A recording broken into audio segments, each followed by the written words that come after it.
ठीक।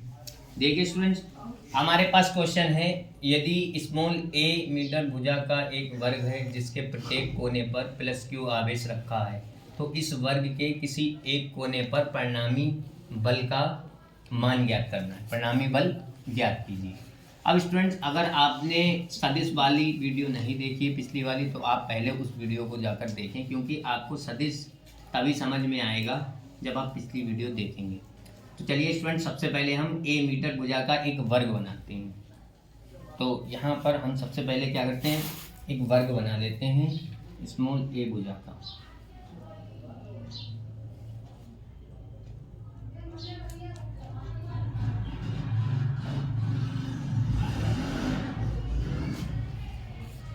ये स्टूडेंट्स अपने पास बन गया है लगभग एक वर्ग स्मॉल ए भुजा का।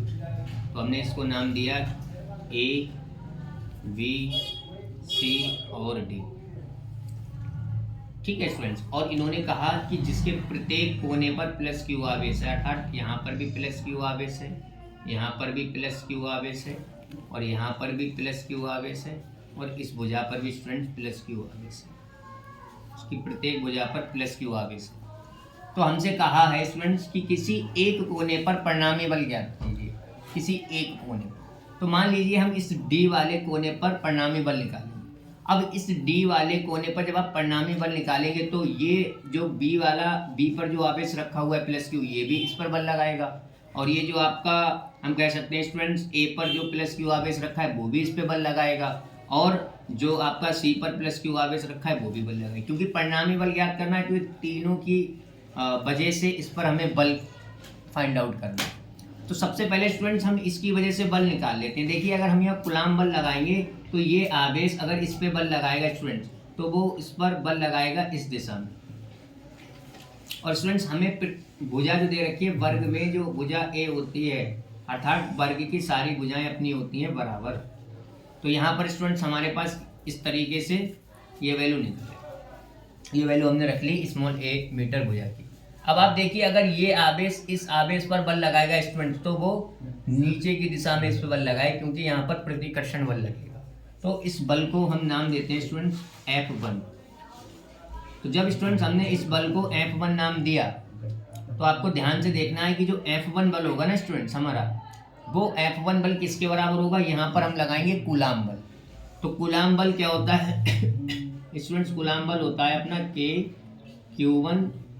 Q2 अपॉन में बीच की दूरी जो भी है उसका स्क्वायर। तो अपना यहाँ पर आवेश, पहला आवेश क्या है स्टूडेंट्स, पहले तो K लगा लेंगे कांस्टेंट। अपना पहला आवेश है Q, और दूसरा भी आवेश स्टूडेंट्स अपना है Q, और बीच की दूरी है स्टूडेंट्स A। तो यहाँ पर अपना हो जाएगी A स्क्वायर। तो अर्थात अपना F1 बल निकल के आया K Q स्क्वायर अपॉन में A स्क्वायर। तो एक बल अपने पास स्टूडेंट्स निकल के आ गया K Q square upon A square. अब स्टूडेंट्स हम क्या करेंगे, इस आवेश की वजह, जो सी बिंदु पर हमारा आवेश रखा हुआ है, इसकी वजह से बल निकालेंगे। तो आप देखिए स्टूडेंट्स, अगर आप सी पर जो अपना आवेश है इसकी वजह से बल निकालते हैं, तो यहाँ पर भी प्रतिकर्षण बल लगेगा, और ये आवेश जब इस आवेश पर बल लगाएगा, तो स्टूडेंट्स वो कुछ इस दिशा में इस पर बल लगेगा, इस डायरेक्शन।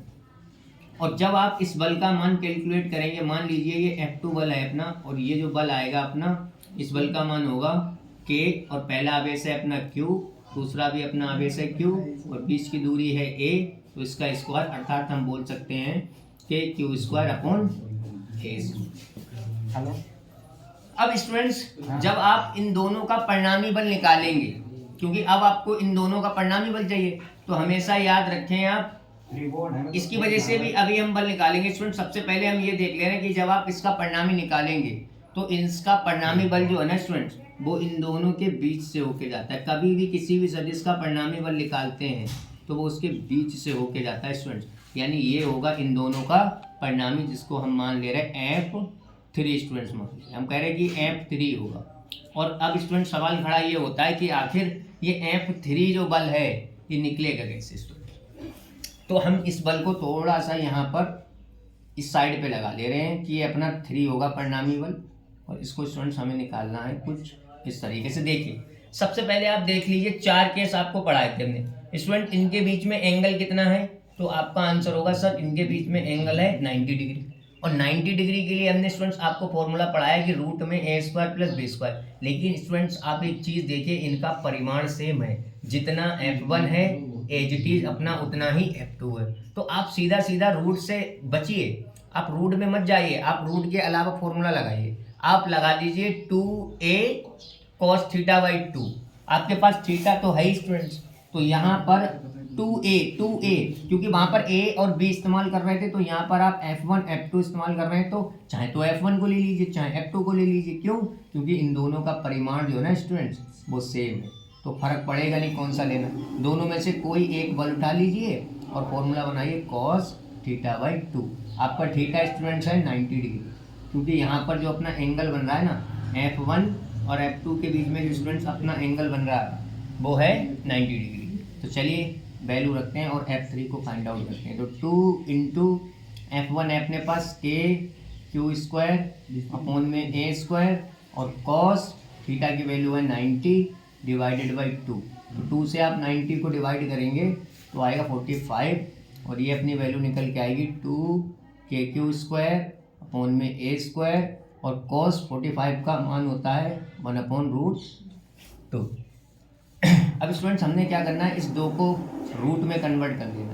तो पहले मैंने लिख लिया के क्यू स्क्वायर अपॉन ए स्क्वायर और इस दो को हमने 2 टाइम्स रूट में लिख दिया और अपना नीचे है √2। एक √2 कैंसिल आउट, तो अपने पास निकल के आया F3 बराबर √2 के क्यू स्क्वायर अपॉन में ए स्क्वायर और ये अपना न्यूटन। इसी तरीके से ये भी न्यूटन में, क्योंकि बल की जो यूनिट होती है स्टूडेंट्स वो न्यूटन। तो हमारा समझ में आ गया कि F3 बल इधर है। अब स्टूडेंट इसकी बारी है, अब ये आवेश भी तो बल लगाएगा। तो आप स्टूडेंट देखिए यहाँ पर जब ये बल लगाएगा ना, बहुत ध्यान से देखना, यहाँ पर एक पॉइंट है बहुत ध्यान समझने वाला। तो इस बल की यानी कि जो बल यहाँ पर लगेगा इसको मान ले रहे F4 स्टूडेंट्स। अब ये जो F4 लगेगा वो भी F3 की ही दिशा में लगेगा। तो सबसे पहले स्टूडेंट्स हम कैलकुलेट करते हैं कि आखिर ये F4 जो बल होगा ना स्टूडेंट्स ये होगा कितना। तो F4 जब बल लगाएंगे तो फिर से कूलाम का नियम है कि K Q1 अपना Q है और Q2 स्टूडेंट्स अपना Q है। लेकिन स्टूडेंट्स यहाँ पर आप A का स्क्वायर मत कर लीजिएगा, क्योंकि अपनी दूरी यहाँ पर A नहीं होगी, ये अपना है विकर्ण, ये है भुजा। तो स्टूडेंट्स विकर्ण से अगर हम दूरी किस तरीके से निकालते हैं, तो फॉर्मूला अपना होता है कि विकर्ण इज इक्वल टू, ध्यान रखिएगा, विकर्ण निकालने का स्टूडेंट सूत्र होता है विकर्ण इज इक्वल टू √2 इंटू भुजा। तो अपना स्टूडेंट यहाँ से निकल के आएगा कि विकर्ण इज इक्वल टू, देखिए √2 और भुजा स्टूडेंट्स अपनी है a, तो अपना आ गया √2a आ गया निकल के स्टूडेंट। तो अपने यहाँ पर अगर अपना तो विकर्ण ही है, तो यानी कि इतनी दूरी अपनी निकल के आ गई a से लेके d तक √2a। अगर आप इसका स्क्वायर करेंगे स्टूडेंट तो यहाँ पर आएगा 2, रूट का स्क्वायर करेंगे 2 और a का a स्क्वायर आ जाएगा। तो आप स्टूडेंट्स एक चीज़ देखिए, यहाँ पर ये आ गया अपना के क्यू स्क्वायर अपॉन में 2a का स्क्वायर। तो यहाँ पर आप देखिए जिस दिशा में आपका F3 है उसी दिशा में आपका F4 है, जिस दिशा में आपका F3 है उसी दिशा में आपका F4 है। इसका मतलब अगर मैं थीटा की बात करूँ ना स्टूडेंट्स, तो थीटा तो है इन दोनों के बीच में 0, लेकिन अब की बार स्टूडेंट्स हम ये वाला फॉर्मूला इस्तेमाल नहीं कर सकते। कारण ये है कि अब की बार परिमाण अलग अलग स्टूडेंट्स, ये देखिए इसका परिमाण क्या है F3 का ये है, F4 का परिमाण देखिए ये है। तो अब की बार हम ये फॉर्मूला इस्तेमाल नहीं कर सकते, क्योंकि इसकी शर्त ये है कि थीटा भले ही कुछ हो लेकिन परिमाण तो सेम हो। तो परिमाण तो स्टूडेंट्स अब की हम कह सकते हैं अलग अलग है, तो ये तो लगेगा नहीं। तो 0 पर अब हमने आपको कौन सा फॉर्मूला बताया था स्टूडेंट्स, यानी ये अपना निकल के आएगा F नेट, क्योंकि इसके बाद तो कोई बल निकलना ही नहीं है ना स्टूडेंट्स। तो F नेट अपना आएगा, सीधा हमें इनको जोड़ना है बस, क्योंकि हमारा फॉर्मूला होता है जब 0 होता है स्टूडेंट तो F1 प्लस सीधा F2 यहाँ पर हमारे पास है F3 और F4 को हमें क्या करना है स्टूडेंट सीधा ऐड कर देंगे। तो जो अपने पास निकल के आएगा स्टूडेंट देखिए वो आएगा अपने पास यहाँ पर F net is equal to F3 अपना कितना निकल के आया स्टूडेंट्स, F3 अपना निकल के आया रूट में 2k स्क्वायर अपॉन में a स्क्वायर और F4 अपना कितना students k square upon 2a square, k square upon में 2a स्क्वायर। तो स्टूडेंट्स कॉमन है अपने पास यहाँ पर कितना अपने पास कॉमन है के क्यू स्क्वायर अपॉन ए स्क्वायर, के क्यू स्क्वायर अपॉन ए स्क्वायर, और यहाँ पर अपना बच्चा है स्टूडेंट्स √2, यहाँ पर 1/2 न्यूटन। स्टूडेंट्स एनसीईआरटी ने इतना ही आंसर रखा है, आप चाहें तो इतना भी इसको लिख सकते हैं। ये स्टूडेंट्स फाइनली हमारा कंप्लीट निकल गया।